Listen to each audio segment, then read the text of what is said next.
Welcome to Pre-Encounter Lesson 2. We will talk about the benefits of the cross. Kung mag-isgot og cross, mabutanggid na to diha ang ngalan ni Jesus Christ. Kung mag-isgot og mga tao, grabe ang impact sa kalibutan, mao si Jesus Christ. Pila na ka-generation ang niagi, pero ginaisgutan ra gihapon nato ang ngalan ni Jesus. Si Jesus Christ nisikat dili para sa iyang kaugalingon, kundi dili para sa pagtuman sa kabubuton sa Amahan o para sa kaayuhan nato nga mga tao.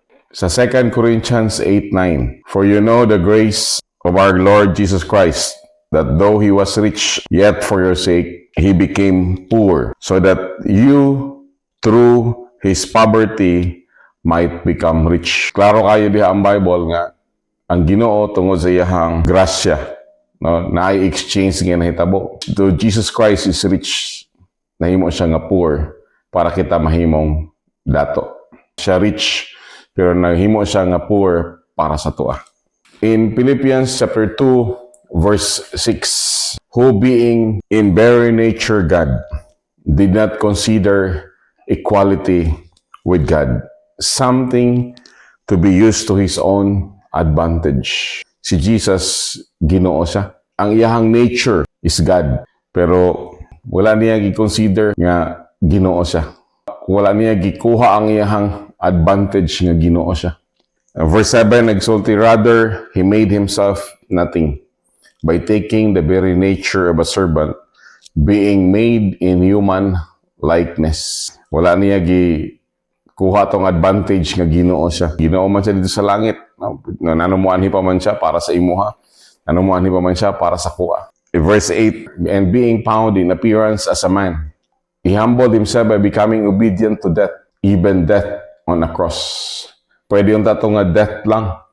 Pero gi-emphasize pagid ang kamatayon sa cross. Death on a cross. Pwede raw tato nga namatay lang si Jesus Christ, pero nanong nako kay emphasis ang kamatayon sa cross. Because diha sa iyang kamatayon sa cross, naidako nga exchange nga nahitabo. Namatay siya sa kamatayon sa isa ka kriminal, nga wala man siya isala. Nanuman, because ako o ikaw, ingon ang Bible, kita tanan nakasala o napakya sa himaya sa Ginoo. Ang kastigo nga para unta sa imo, gidawat ni Jesus. Sa Galatians 3:13, "Christ redeemed us from the curse of the law by becoming a curse for us. For it is written, curse is everyone who is hung on a pole." Klaro kayo ang Bible nga curse is everyone who is hung on a pole. Sa uban nga version, hung on a tree. Ang cross nag-symbolize sa tree. Gihang dito si Jesus. Siya nahimo nga tinunglo para kita mahimo nga blessed. Isgutan na to karon ang the benefit of the cross. Oo, igsoon, na ibinipisyo ang cross. Dili na siya isa lang ka symbol nga atong ginatanaw, kundi nagbinipisyo ta ana sa gihimo ni Jesus Christ sa cross para kanato. Sa 1 Corinthians 1:18, "The message of the cross is foolish to those who are headed for destruction, but we who are being saved know it is the power of God." Hero siya nga nagsakripisyo para sa imuha o para sa kuha. Unsa man ni ang gina-symbolize sa cross? Ang cross tunglo. Cross is everyone who is hung on a tree. Pero kita igsoon nakadawat ang dako kay nga benepisyo dito sa cross. Number 1, the cross. The canceled curse. Galatians 3:13. "Christ redeemed us from the curse of the law by becoming a curse for us. For it is written, curse is everyone who is hung on a pole." Si Jesus, kung wala siya nalansang sa cross, ang tunglo dili mawala sa atong kinabuhi. Mo na nga importante kaayo nato nga masabtan nga kinahanglan siya malansang sa cross para ang tunglo mawala sa kinabuhi sa tawo. Unsa man na ang tunglo? Unsa man na ang curse? Ang curse igsoon kanang kapobrehon nato. Curse na siya. Kanang matawo tani nga kalibutan nga pobre. Okay ra na matawo ani nga kalibutan nga pobre. Pero kanang mamatay ta nga pobre ra gihapon, tunglo na siya. Isa pa sa mga tunglo kanang pagkamasakiton. tunglo na siya kanang permi lang ga sakit. Isa pa sa mga tunglo nga nagalatay sa itong mga kinabuhi kanang tunglo sa adultery. Po ang uban nga mga pamilya, no, ang mga lulo makakomit og adultery, ang anak makakomit og adultery, ang mga apo makakomit og adultery. Maglatay ang sala sa pamilya. No. Dapat na nato putlon. Mao nang katuyuan ni Jesus Christ nga sa cross kay para maputlon na siya ng mga tunglo. Ang ikaduha nga paghisgutan nato is the crown of thorns. Sa diyang Jesus Christ no ilahang painguna nga ilahang ilansang sa cross. Isa nga ilahang gibuhat kang Jesus Christ is gibutangan nila ang ulo ni Jesus og hait nga mga tunokon nga korona.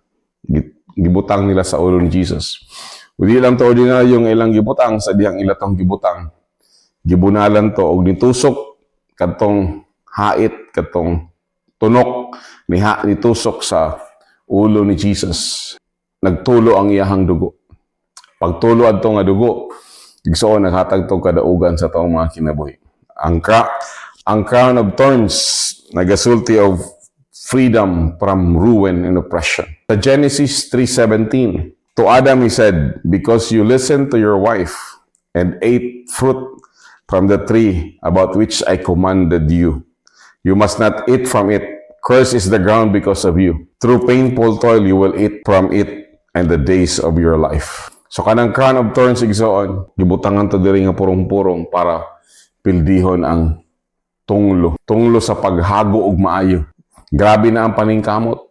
Ang ingon pa nila, maningkamot, maningtiil, maningsiko, pero wala lang gihapoy gaabot. Nanong ang ulo gyud ang kinahanglan tuyoon nga masakitan. Naaman sa panghuna-huna. Ang kapobrehon naa sa panghuna-huna. Daghan kay sa tuang ang kapobrehon naa sa panghuna-huna.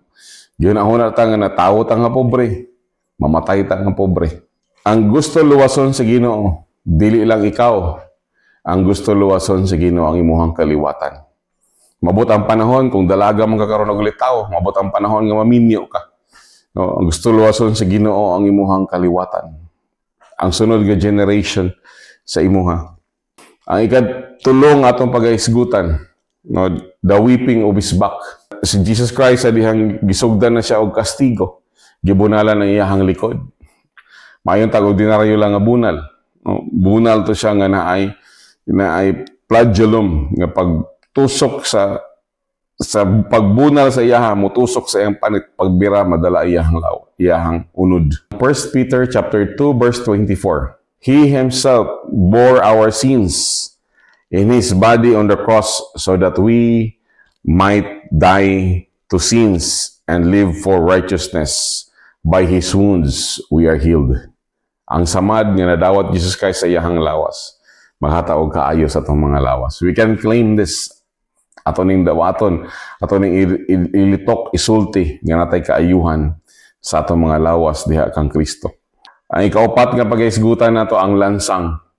Nga gilansang nila sa kamot ni Jesus, sa duwa ka kamot o sa tiil ni Jesus. Ang kaning lansang naghisgot niya og freedom. No? Our freedom. Imuhang freedom o akong freedom. Ang unang nga lansang, naghisgot niya siya freedom from guilt. Unsa man ang guilt? Kanang pagbati ba nga dili nimo mapasaylo ang imuhang kaugalingon. Or kanang pagbati nga di na ka pwede mapasaylo. Freedom from guilt na siya. Ang yawa, iyahang ginabutangan og dili maayo nga panghuna-una ang atong una-una. Nga nagaingon siya nga dili nakakaya ipasaylo. Pero karon siya igsuon nga gidawat nga lansang ni Jesus Christ sa iyahang kamot, nagasulti na siya, mapasaylo ka. Mao na iyahang katuyuan ito siya sa cross para manghatag ka pasayloan sa imong kinabuhi. Ang ikaduwa nga lansang, mao na siya ang freedom from accusations. Ang demonyo, magsige na siya accuse sa tua na ikaw nakasala, nakay sala, digig ka mapasaylo. Ang katuyuan nga naibot si Jesus Christ diri sa kalibutan para mohataw ka pasayloan sa imuha ug sa kuha. Ang demonyo, forever na siya nga gi-judge. Dito gid ang iyang destinasyon sa impyerno. Ang ikatulo nga lansang, naga-signify na siya og victory over oppression. Nanuman, ma-oppress ta, murabag tamak-tamakan ta ba? Gamito ng atong tiil. Gituyo po to siya nga ang lansang naagid sa tiil ni Jesus. Para karon nga panahon, balihon nato Dili kita ang tamak-tamakan sa demonyo. Dili kita ang tamak-tamakan sa kapobrehon. Dili kita ang daog-daogon sa kaaway. Kita dapat ang gadaog-daog sa kaaway. No, freedom from oppression. No, dili naka-oppress. No, na nakay authority diha sa Ginoo. Sa Luke 10:19, listen, I have given you authority so that you can walk on snakes and scorpions and overcome all the power of the enemy, and nothing will hurt you. No, you will have the freedom to trample down snakes and scorpion. Hallelujah.